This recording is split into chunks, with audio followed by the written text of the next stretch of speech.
सामाइन हमारा आदाब कबूल कीजिए। प्रोग्राम है कानूनी मशवरे और जैसा कि आप जानते हैं कि इस प्रोग्राम के ज़रिए हम आपको जानकारी देते हैं मुख्तलिफ़ क़वानीन के बारे में। और आज भी हमने एक बहुत ही अहम कानून पे बात करनी है जो कि दफ़ा 370 की एब्रोगेशन से पहले जम्मू कश्मीर पे लागू नहीं होता था। अब वो हमारी इस यूटी में भी लागू है, यानी छूत छात के ख़िलाफ़ कानून। और इस मौजू पे बात करने के लिए हमने अपने स्टूडियो में दावत दी है एडवोकेट मोहतरमा पूजा कोतवाल को। हम आपको वेलकम करते हैं। Thank you sir. सबसे पहले आप हमारे सुनने वालों को ये बताइए, ये जो अनटचेबिलिटी है, हमारा आइन इसके बारे में क्या कहता है? सर, अनटचेबिलिटी जो है वो आर्टिकल 17 में कॉन्स्टिट्यूशन में इसको पहले से ही प्रोहिबिट किया हुआ है। क्योंकि जैसे कि हमारी इंडियन हिस्ट्री रह चुकी है तो काफ़ी सारी कास्टिज़म बहुत था, तो अनटचेबिलिटी बहुत ज़्यादा थी।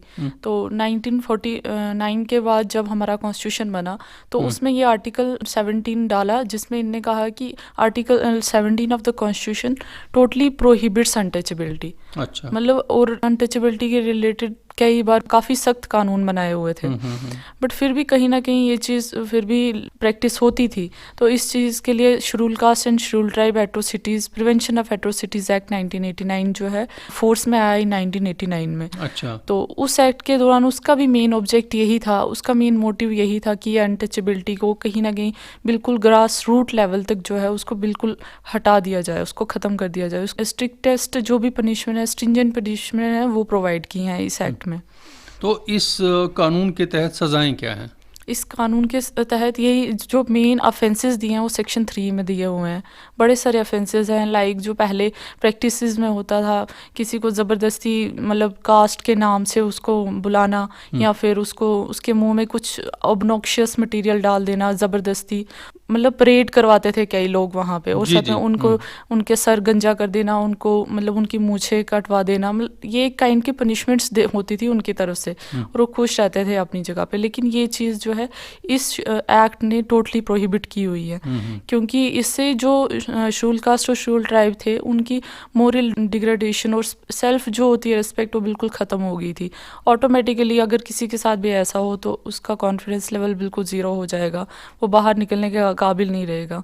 तो ये सब चीज़ें सरकार ने इस एक्ट के थ्रू लाया है ताकि उनमें इन्फीरियरिटी कॉम्प्लेक्स ना हो, उनको बाहर निकलने में कॉन्फिडेंस आए, और कोई भी अगर ऐसा कुछ करे उनके साथ इकोनॉमिक या सोशल बाइकआउट ना करे।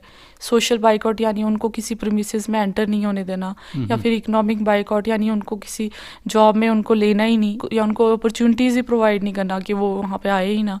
और कास्टिज़म के बेसिस पे उनको कहीं एंटर नहीं होने देना। जैसे पहले होता था कि देवदासीज़ में ये schedule caste schedule tribe women को एक डिवोट कर देते थे उन वुमेन्स को कि ये देवदासीज बन के रहेंगी। मतलब वो उसी के रिलेटेड वो चीज़ भी इसमें प्रोहिबिट की हुई है इस एक्ट में प्रॉपरली। कहीं ना कहीं हम इसको टोटली अगर हम कंक्लूड करें तो वो एक्ट्स जिससे एट्रोसिटीज़ होती थी, ऑफेंस होते थे इनके अगेंस्ट, तो उन ऑफेंसेस को, उन एट्रोसिटीज़ को ख़त्म करने के लिए ये एक्ट आया।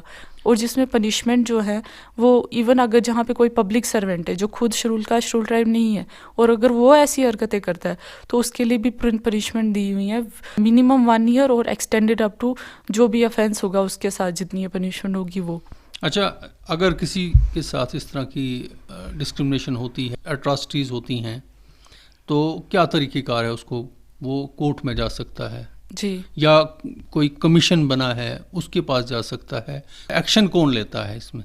सर इसमें जैसे सेक्शन 14 जो इस एक्ट की दी है उसमें लिखा हुआ है स्पेशल कोर्ट जो होंगे, अच्छा, वो इसकी डायरेक्ट कॉग्निजेंस ले सकते हैं। अच्छा। स्पेशल कोर्ट जो है वो state government with the concurrence of chief justice of high court जो है वो एस्टेब्लिश करेगी हर डिस्ट्रिक्ट में जी। और जहाँ पे उनको लगता है किसी डिस्ट्रिक्ट में केसेस कम आ रहे हैं तो वो कोर्ट ऑफ सेशन के पास ये पावर डायरेक्ट दे देंगी। अच्छा। तो वहाँ का कोर्ट ऑफ सेशन जो है वो डायरेक्ट कॉग्निजेंस ले सकता है इन केसेस में। अच्छा जी। अच्छा, ये जो आर्टिकल 17 है इसकी इम्पोर्टेंस क्यों ज़्यादा है? इसकी इम्पोर्टेंस इसी में आर्टिकल 17 जो हमारा बेसिक रूट जो हमें कह सकते हैं कि इस एक्ट का भी रूट वहीं से आता है, क्योंकि आर्टिकल 17 जो इंडियन कॉन्स्टिट्यूशन का है उसमें प्रोहिबिट किया है कि किसी भी काइंड की अनटचेबिलिटी जो है वो नहीं होगी। अच्छा, इन द सोसाइटी। उसको मतलब टोटली फॉरबिड किया गया जी, है जैसे कि हमारे सोसाइटी में इस तरह का कोई एक्ट नहीं होना चाहिए। जी जी सर, राइट टू इक्वलिटी के अंडर आता जी, है ये हमारा कॉन्स्टिट्यूशन जो है उसमें जो जो राइट्स दिए हुए हैं, फंडामेंटल राइट्स दिए हैं, लीगल कॉन्स्टिट्यूशनल राइट्स दिए हैं, उनकी बेसिस पे ही हमारे आगे लॉज बने हुए हैं। तो उन्हीं को एनफोर्स करने के लिए ये हर एक लॉ अलग अलग बना हुआ है। वैसे ही राइट टू इक्वालिटी में ये एक राइट है, राइट अगेंस्ट अनटचेबिलिटी। तो उस इक्वालिटी को प्रमोट करने के लिए अनटचेबिलिटी को प्रोहिबिट किया गया है। जैसा कि शुरू में हमने बात की कि जब तक 370 था जी, हमारी इस स्टेट जो कि अब यूटी है जी, में ये कानून लागू नहीं था। जी जी अब ये लागू हो चुका है। जी सर, जी। तो अब यहाँ पे भी अगर इस तरह का कोई एक्ट होता है या कोई इस तरह का ऑफेंस होता है जी, तो लोग कोर्ट में जा सकते जी हैं इसके कोर्ट खिलाफ। में जा सकते हैं। इसकी डायरेक्ट कॉग्निजेंस, जैसे मैंने कहा, स्पेशल कोर्ट लेंगे, या फिर इन केस जहाँ स्पेशल कोर्ट नहीं है वहाँ कोर्ट ऑफ सेशन जो है डायरेक्ट कॉग्निजेंस ले सकता है इन एक्ट्स के अगेंस्ट।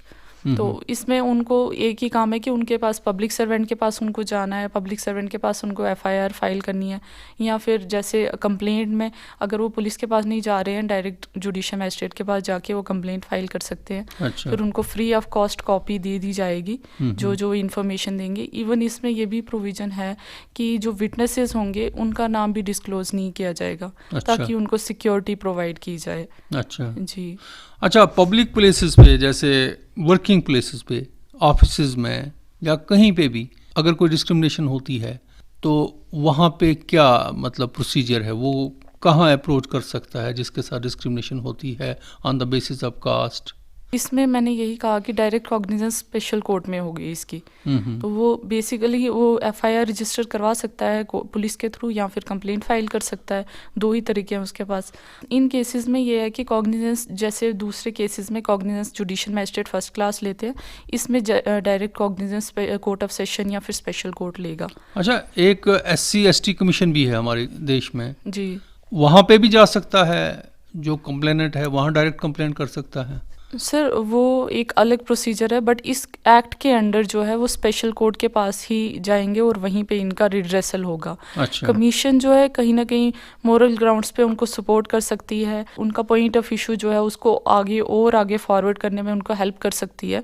बट जो लीगल वे है इसका, लीगल यही है कि वो कोई कंप्लेंट या एफआईआर फाइल करवाएंगे, उसके बाद उनकी डायरेक्ट कॉग्निजेंस जो भी है, कॉग्निजेंस जो डायरेक्ट स्पेशल कोर्ट लेगा। स्पेशल कोर्ट्स इसमें एक्ट करेंगी। और कोई फ्री लीगल एड भी है इसके लिए? जी sir, free legal aid means उनको इवन ट्रैवल एक्सपेंसेस भी प्रोवाइड करता है कोर्ट। अच्छा। जब वो कोर्ट में आएंगे, उनकी इवन जो विक्टिम है, उनके डिपेंडेंट्स या फिर विटनेसेस, अच्छा। जब वो कोर्ट में आएंगे, कोर्ट में उनको आने जाने का जो भी ट्रैवल एक्सपेंसेस होगा वो भी उनको प्रोवाइड किया जाएगा।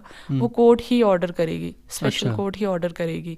तो उसके बाद जो है मतलब उनको एक अच्छा, मतलब इसमें कंपनसेशन का भी प्रोविजन दिया हुआ है। इन केस अगर उनके साथ कुछ ज़्यादा ही, जैसे वो जो आम कंपनसेशन के प्रोविजन है, फॉर एग्जांपल सेक्शन 357A में जो विक्टिम कंपनसेशन है, वो सारे ऑटोमेटिकली वो सारे प्रोविजन इनको भी अप्लाई होंगे। जो कोई विक्टिम्स लाइक जैसे जो सेक्सुअल ऑफेंसेस के विक्टिम्स हैं, उनको ऑटोमेटिकली कोर्ट जो है वो ये कंपनसेशन प्रोवाइड करती है with the help of DALSA. अच्छा। डालसा जो डिस्ट्रिक्ट लीगल सर्विस अथॉरिटी है, वो हाई कोर्ट जो है या court of session panel of names दे देगा, जो डालसा फर्दर उनको आगे देखेगी और उसके बाद उनको कंपनसेशन प्रोवाइड करेगी। वो विक्टिम कंपनसेशन की जो मतलब प्रोविजंस है हमारे CRPC में, वो भी इन पे भी अप्लाई होंगे।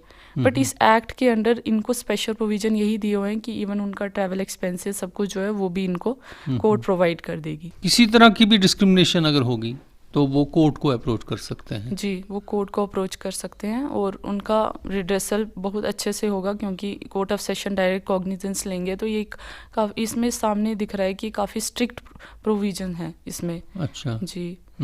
तो मतलब एक स्ट्रिक्ट पनिशमेंट, कहीं ना एक स्ट्रिक्ट आइडिया दिया हुआ है सरकार ने इस लॉ के थ्रू कि इस चीज़ को ख़त्म करना चाहिए हमारी सोसाइटी में। अच्छा जी। तो आप जो इस तरह का व्यवहार सहते हैं उनके लिए आपकी क्या लीगल राय है? उनके लिए यही लीगल राय है कि पहले चलो 2019 में जब हमारा रीऑर्गेनाइजेशन एक्ट आया, उससे पहले हमारी स्टेट थी, तो उस टाइम पे ये एक्ट यहाँ अप्लाई नहीं होता था।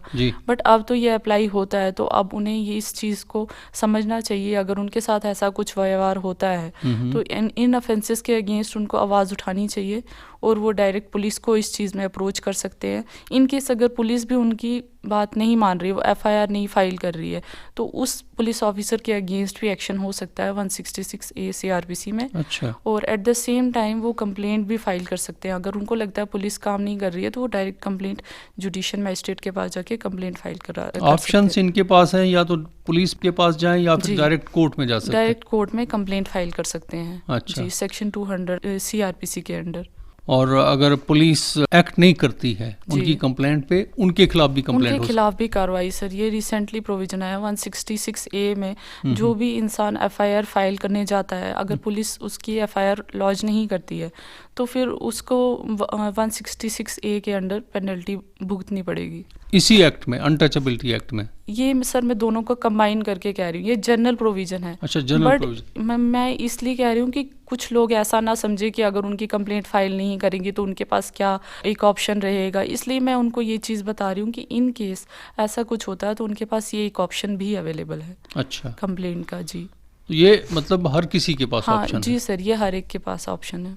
चलिए, हम उम्मीद करते हैं कि हमारे सामाईन जानकार बने, कानून के जानकार बने। जो सरकार ने या आइन ने उनके लिए कानून बनाए हैं जी, उनका वो इस्तेमाल करें अपने हक के लिए, या उनके साथ अगर कोई ज़्यादती होती है जी सर, कोर्ट्स में जाएं। आपने बहुत मुफीद जानकारी हमें दी, आपका बहुत बहुत शुक्रिया। Thank you so much.